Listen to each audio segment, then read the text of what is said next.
Hello, hello. Welcome to the Mindset Channel. I'm Ann B. Say. I'm super excited that you're here today. It's just another gorgeous fall afternoon. It reminds me why I live in the South. I would take the heat in the summer over the snow in the winter any day. But these falls are just beautiful. So I wanted to share with you some things that happened this week. I titled today's talk, Are You Listening? Because, sometimes, no, most often God speaks in a variety of ways.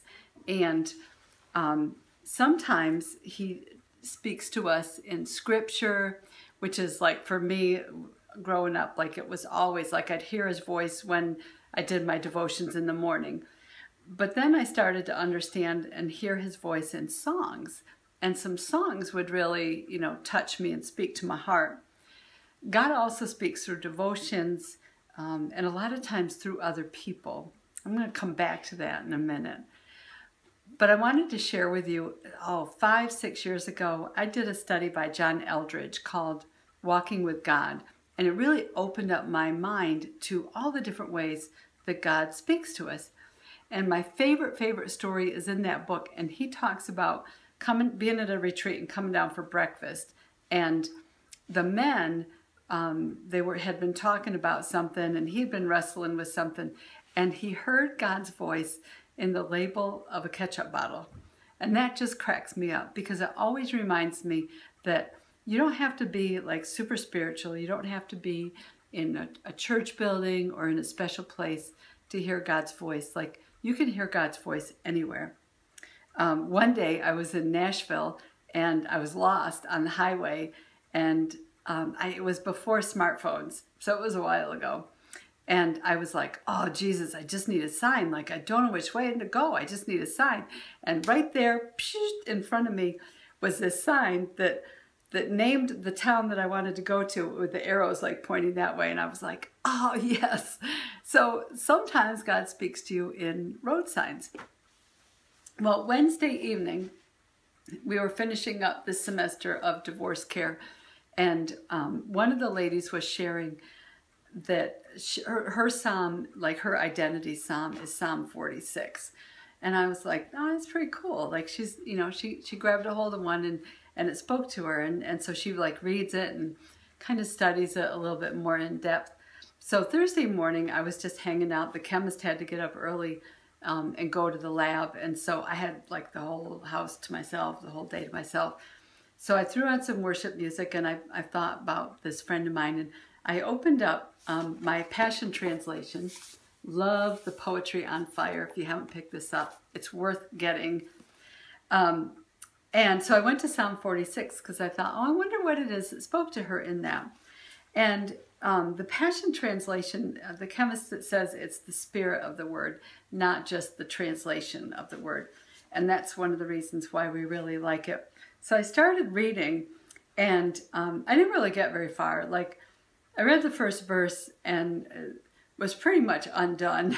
So I kind of stayed in that verse. But I want to read to you the last part of verse 1 because it just really spoke to me.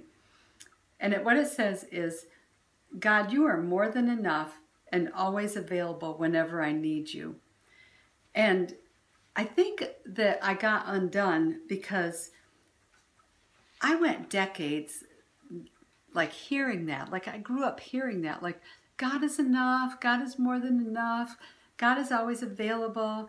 And when you go through a divorce, like it's kind of hard to grab a hold of sometimes when you're hurting and you're in pain, or you've gone through a death and you're grieving. And sometimes, like for me, when my kids empty nested, it's like you raise them to empty nest, and then they do, and it's like, what? Like you really left. And so at that point, it was like, wow, is God really enough? And in my journal that's coming out this winter is one of the assignments is, is God enough? Is God is enough? But His Word says, and we've talked about the verse in Psalm 62, that God is enough. He's more than enough. And that's what he says here. And the second part of that is that he's always available. And I think that if I had really believed that throughout the years of, being a young mom and going through trials and trauma, that I realized today, like, I didn't really believe that. Like, it was just a nice, comforting saying. But the truth of the matter is, God is more than enough. And the problem wasn't that I didn't understand. The problem was I didn't take the time to just sit and let him be more than enough for me.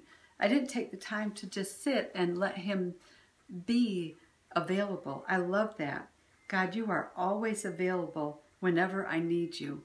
And there were so many times in my life, and I'm sure in yours too, like, we need him to be available, and we need him to show up and show up now. But for me, my story was, I would like knee-jerk react so quickly because I always felt like it was a crisis situation. And I would knee-jerk react so quickly that I didn't give time to be my more than enough. I didn't give him time to be available and show up. I just kind of, hijack that and take off, with what I felt like needed to be done. So the question that I want to throw out there, and I'll blog about this afternoon, but where in your life do you not have enough? Like, sometimes there's just not enough cash, right? Like, a lot of us have been there. I've been there. Sometimes there's just not enough food, or there's not enough household size for the number of people living there. Sometimes there's not enough relationship. There's not enough love. There's not enough people speaking life into us. But God is more than enough. His word tells us that over and over again. Psalm 46, verse 1.